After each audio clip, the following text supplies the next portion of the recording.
Bismillahirrahmanirrahim. Alhamdulillahi rabbil alamin.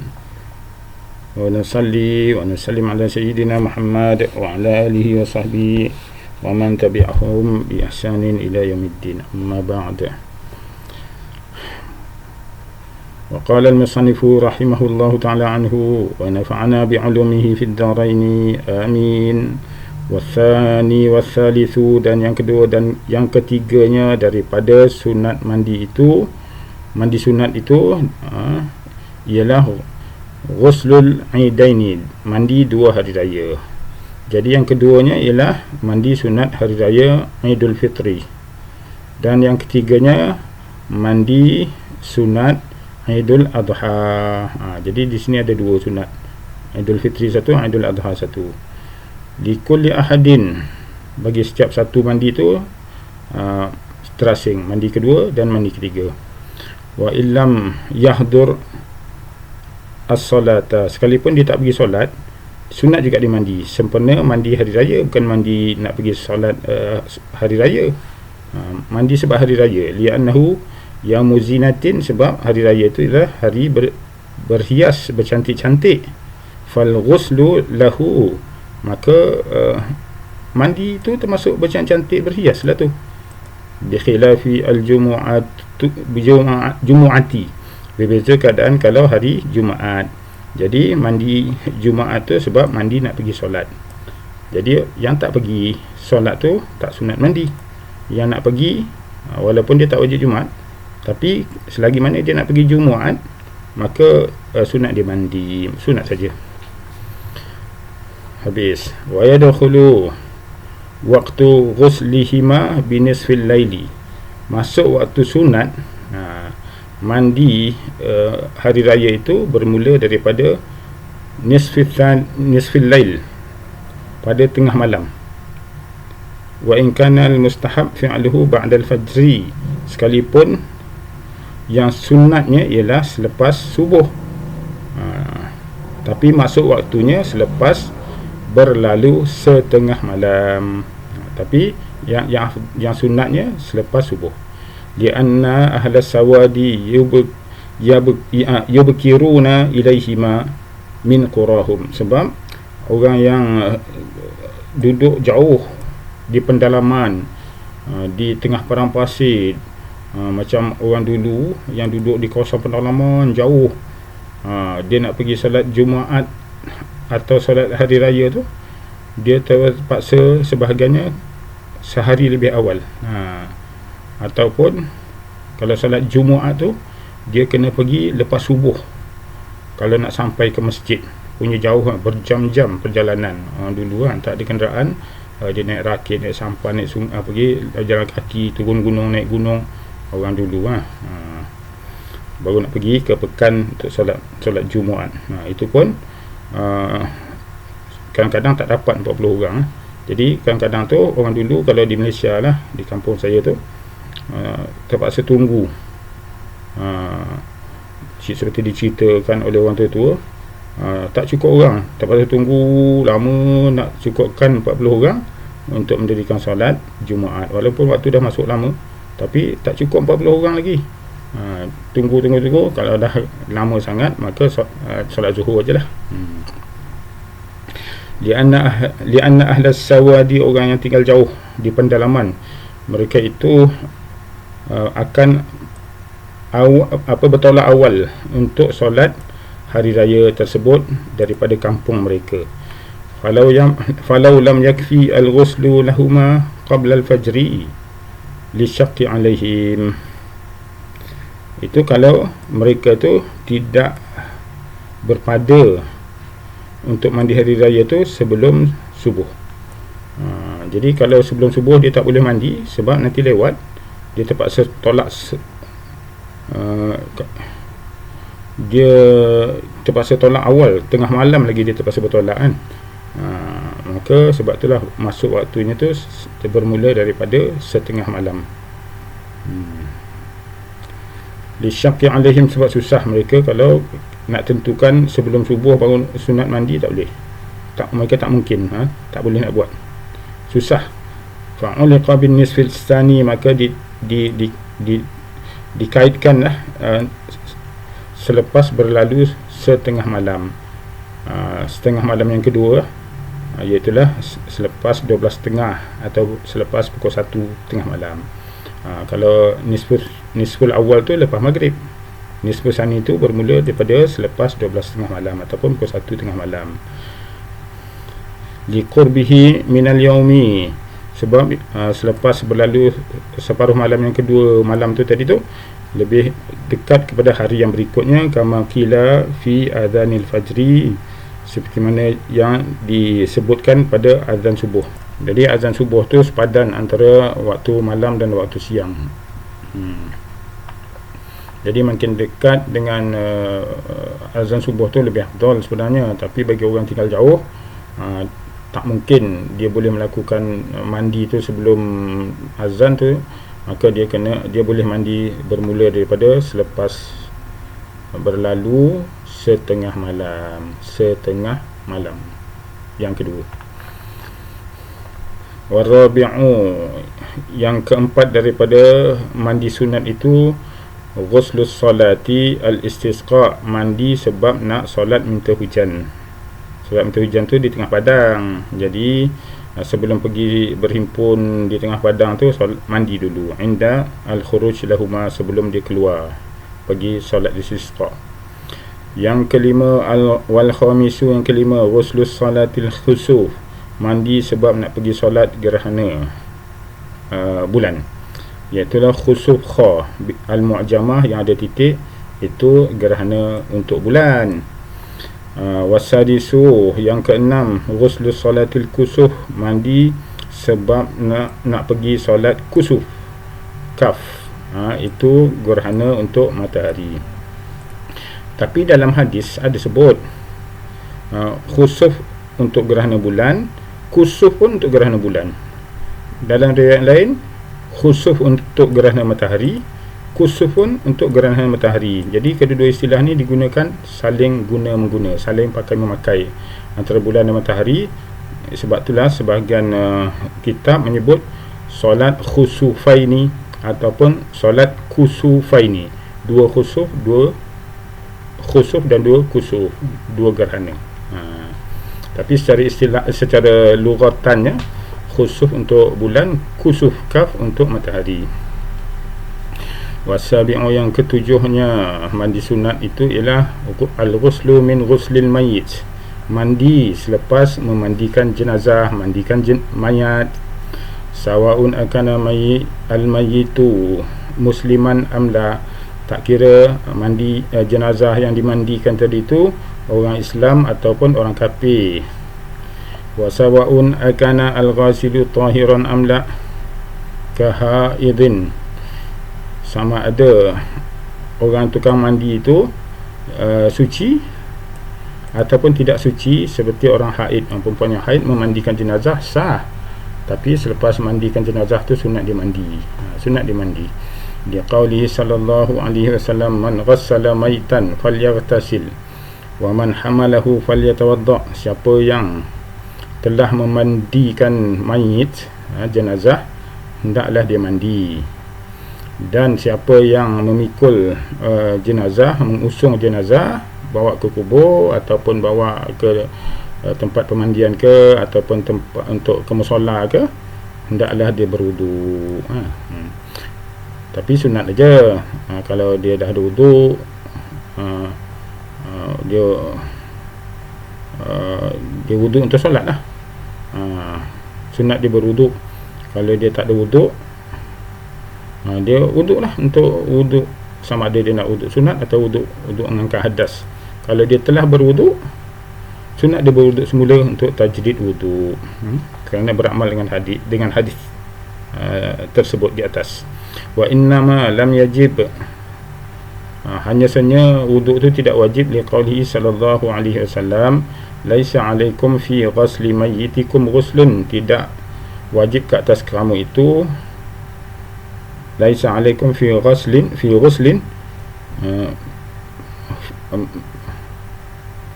maitikum ghuslun, tidak wajib ke atas kamu selepas memandikan jenazah mayit, untuk mandi semula.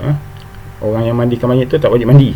Idza ghassaltumuhu, setelah kamu mandikan mayit atau jenazah itu, tak wajib mandi. Sunat je kan nak mandi lah, sunatnya. Wa yusannul wudu' man massahu, dan disunatkan berwuduk bagi orang yang telah menyentuh mayat atau jenazah tadi. Sunat wuduk, tak wajib, sunat saja. Wathaminu, yang ke-8, mandi sunat. Yang ke-8, ghuslul kafir walau murtaddan idza aslama. Orang kafir ataupun orang murtad, dia Islam murtad, masuk Islam balik. Jadi sunat dia mandi ta'ziman lil Islam, selepas dia masuk Islam lah, sebagai memuliakan atau mengagungkan agama Islam. Waqad amara Rasulullah sallallahu alaihi wasallam Qais bin Asim bil ghusli lamma aslama. Selepas Qais bin Asim ni masuk Islam, Nabi suruh dia pergi mandi. Wa innama lam yajib, dan hanya saja mandi selepas masuk Islam tu tidak wajib. Di annal jama'ata aslamu, ada satu jemaah orang Arab tu masuk Islam, wa lam ya'muruhum sallallahu alaihi wasallam bil ghusli, tapi Nabi tak perintahkan mereka mandi. Jadi tak wajib sebab ada yang Nabi suruh mandi, ada yang Nabi tak suruh mandi. Kalau wajib mesti Nabi suruh sentiasa. Bila tidak konsisten berarti dia tidak wajib, sunat saja. Ada Nabi suruh berarti sunat lah. Hadza in lam ya'rid lahu fi kufrihi,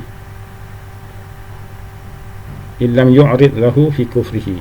Ini kalau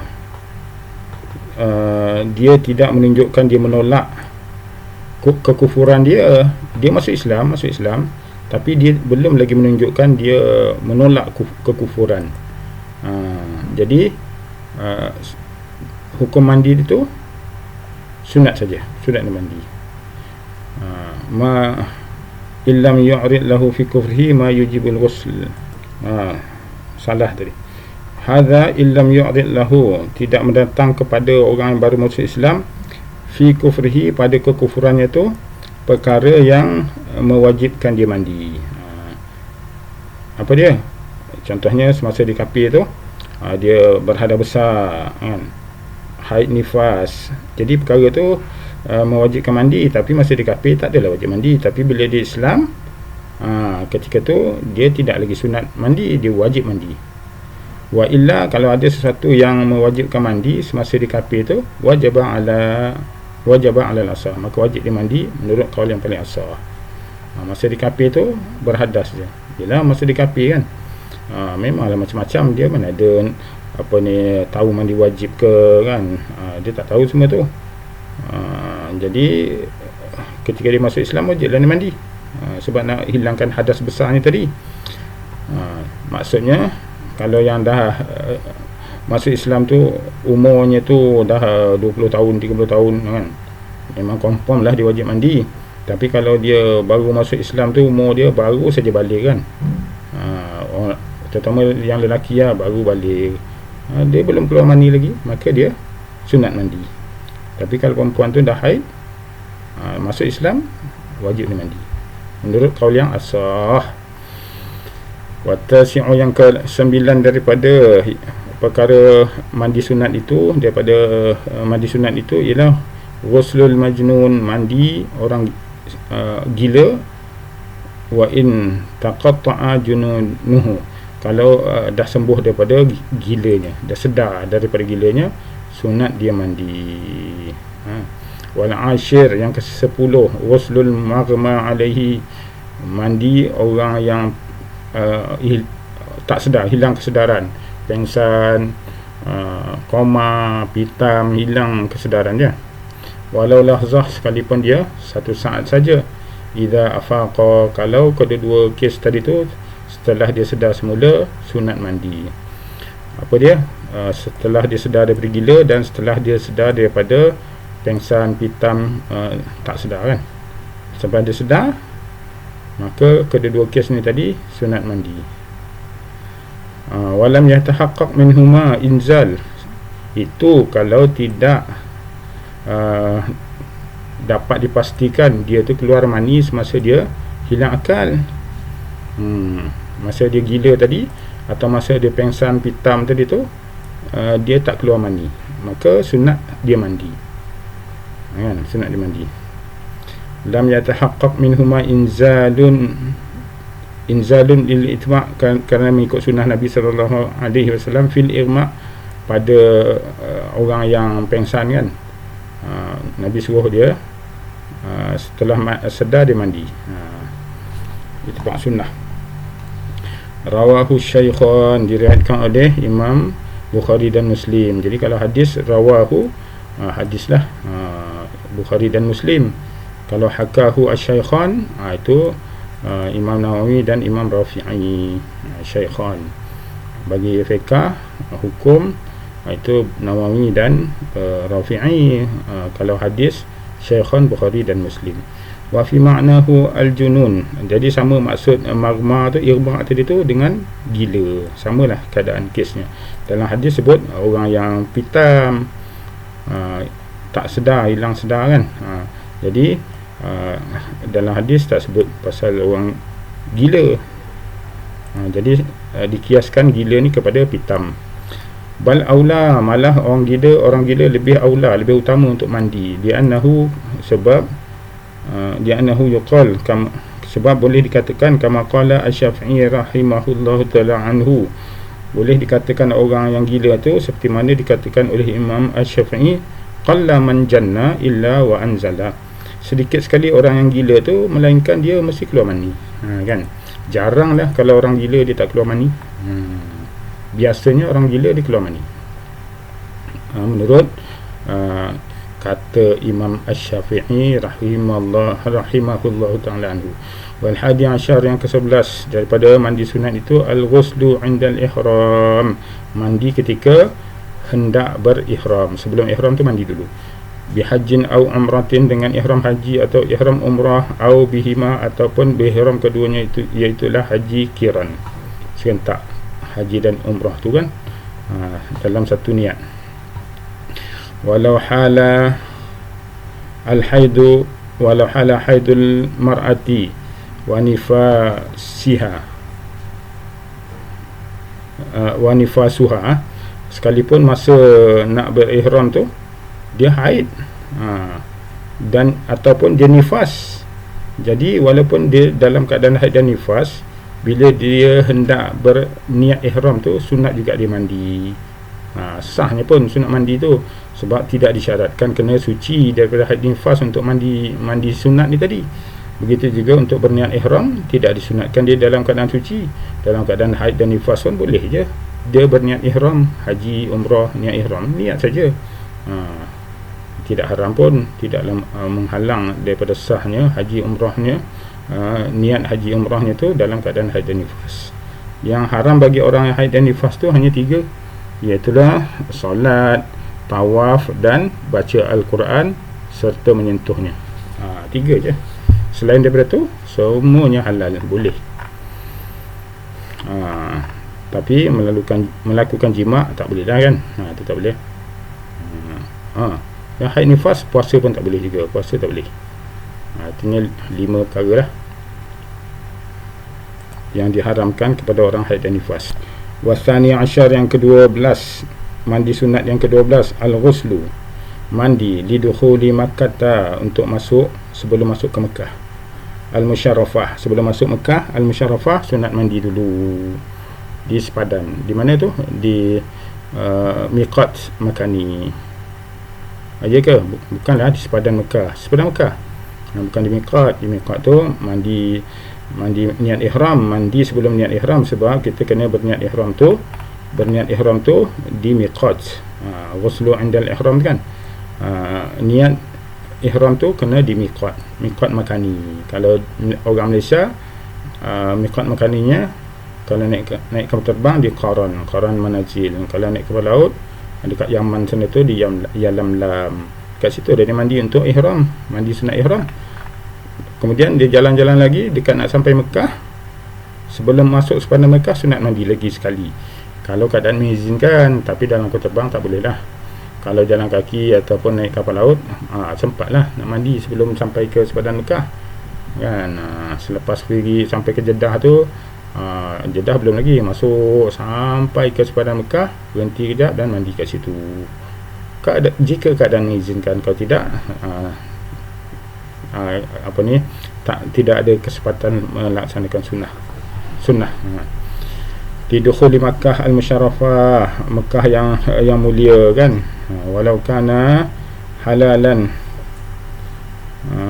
ala al-mansus fil sekalipun dia masuk ke Mekah tu dalam keadaan halal, tidak memakai ihram, sunat juga dia mandi sebelum masuk Mekah. Siapa saja masuk Mekah, sebelum masuk dia kena mandi dulu, tak kira dia dalam ihram ataupun dalam keadaan tidak ihram. Alal mansuf fil seperti mana yang dinaskan dalam kitab al-Um oleh Imam Asy-Syafi'i sendiri. Wa yustafna min itlaqil musannif ma law ahrama al-makki bi amratin min mahallin qaribin kat-tan'im, dan dikecualikan daripada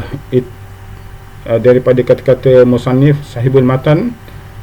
Sahibul matan mengatakan bahawa walidukhuli makkah, sunat mandi dengan sebab oleh masuk Mekah. Jadi apa yang musannif sebut tu, semua orang masuk Mekah itu sunat mandi, tapi wa yustathna, ada kecuali, dikecualikan daripada umum kata-kata musannif sahibul matan tadi tu, bagi orang yang Makkah, ahli Makkah, Makki kan. Kalau dia berihram, dia dah duduk dalam Mekah, jadi dia bila berihram, dia kena keluar ke tanah halal. Contoh ke Tan'im kan, ke Tan'im. Jadi dia berihram ke Tan'im, pergi ke Tan'im untuk berihram sana. Law ahrama al-Makki bi amratin, kalau orang ahli Mekah tu, orang yang tinggal dalam Mekah tu berihram dengan ihram umrah dari tempat yang terdekat, min mahallin qarib, daripada tempat yang terdekat, dia kena keluar ke tanah halal yang terdekat seperti di Tan'im. Jadi waktu salat dan dia mandi di sana tu, mandi sunat ihram, bukan mandi masuk Mekah.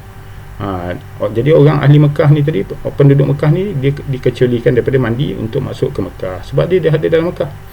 Waqta salat lam yundabu lahu al-ghuslu lidukhulil Mekah, tidak disunatkan dia mandi sunat masuk Mekah. Dia hanya mandi sunat untuk berihram sahaja.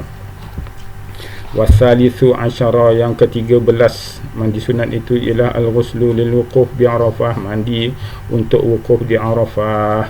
Wal afdalu, yang paling afdal sekali ialah kaunuhu bi namiratin, dia mandi tu di Masjid Namirah. Masjid Namirah. Jadi Masjid Namirah tu dia potong tengah, bahagi dua. Jadi potong tengah, yang bahagian tengah ke depan hingga ke mimbar tu, itu dah tanah halal, itu dah tanah haram, itu di luar Arafah.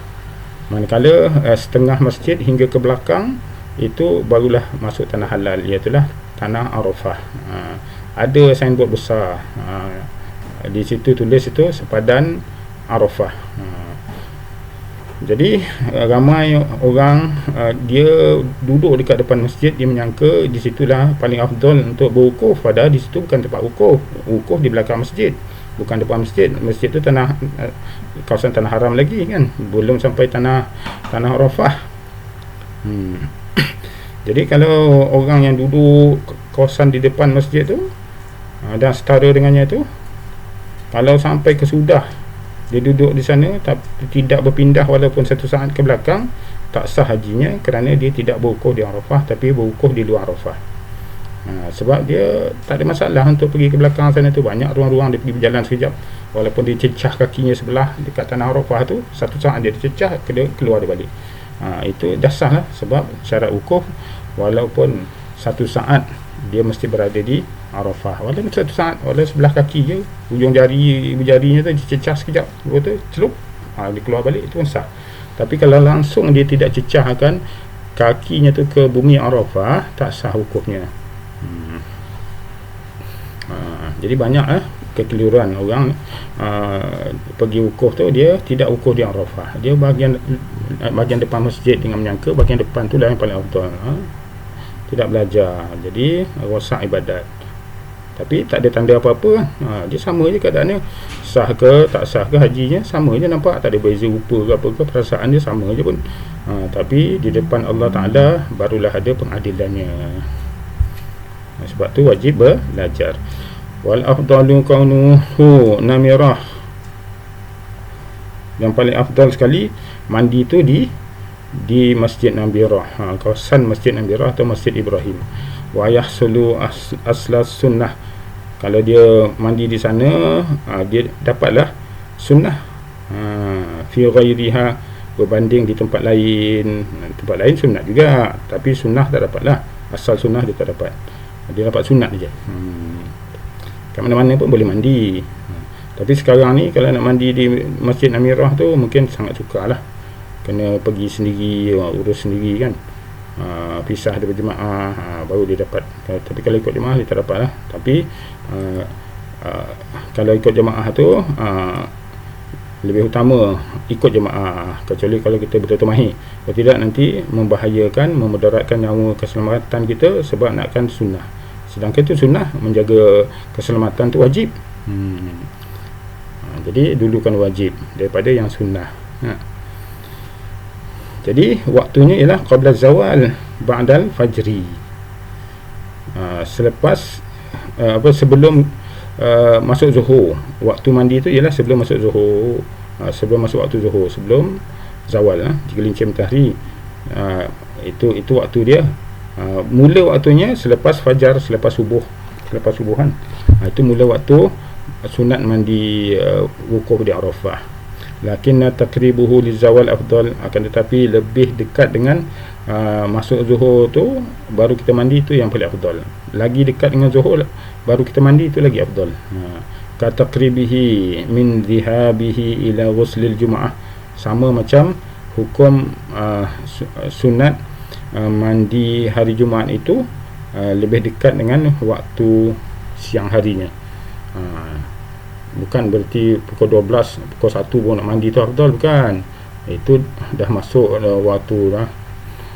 Waktu yang waktu harus nak pergi solat Jumaat. Yang paling afdal pergi solat Jumaat tu ialah selepas masuk waktu subuh.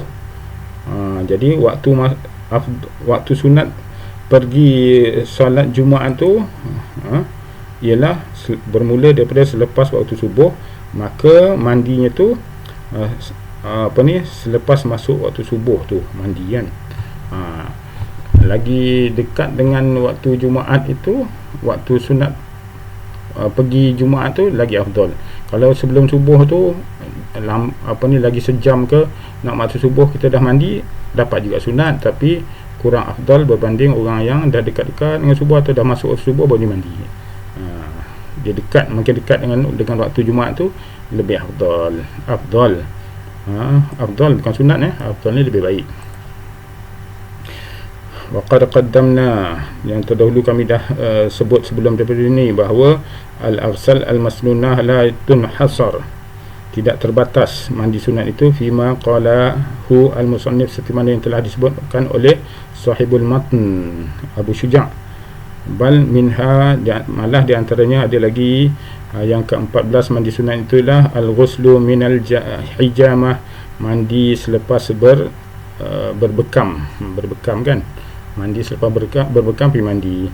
Yang al-khamisatu asyara, yang ke-15 al-ghuslu lil i'tikaf, untuk beriktikaf. Sebelum i'tikaf tu mandi dulu, i'tikaf dalam masjid, tak keluar-keluar, sebelum tu mandi dulu. Wasadisu asyara, yang ke-16 ialah al-ghuslu li dukhulil madinatil musyarrafah, sebelum masuk Madinah mandi dulu. Wa sabi' asyara, 17 mandi sunat itulah inda sayalanil wadi, ketika banjir air melimpah masuk kawasan kampung, maka selepas banjir tu sunat mandi. Wasaminu asyara, yang ke-18 Mandi sunat itu ialah wali taghyiri raihatil badan, bila badan dah mula bau, berubah bau badan, sunat mandi. Wa tasi'a asyara 19, mandi sunat itu dah inda kulli ijtima'i min majami'il khair, ketika nak menghadiri mana-mana perhimpunan yang baik, mesyuarat ke, nak jumpa orang ke, ada je perhimpunan nak pergi ke sana, mandi dulu. Amal al-ghuslu lis-salawatil khamsi fala yusannu laha, manakala mandi untuk pergi solat 5 waktu tidak disunatkan.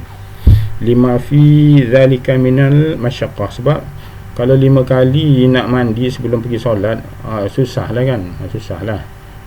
Tapi kalau boleh buat tak ada masalah, tapi tidaklah sunat kan. Macam orang seperti yang diceritakan oleh jemaah tabligh, orang Cina Xinjiang tu, orang Uyghur, mereka suka mandi solat 5 waktu tu, sebelum pergi solat berjemaah tu mandi dulu. Jadi 5 kali mandi dia orang tu satu hari kan. Tapi tak sunat dari situ kan, tidak sunat. Kalau dia mandi tak ada masalah, bagus. Wa akada hadhil irtisalat ghuslu al-jumu'ati thumma ghuslu ghasilil mayyit. Dan yang paling dituntut sekali dalam banyak-banyak mandi sunat itu ialah ghuslul jumu'ah, mandi untuk pergi solat Jumaat, dan juga mandi selepas memandikan mayit jenazah. Wallahu ta'ala alam. Assalamualaikum warahmatullahi taala wabarakatuh.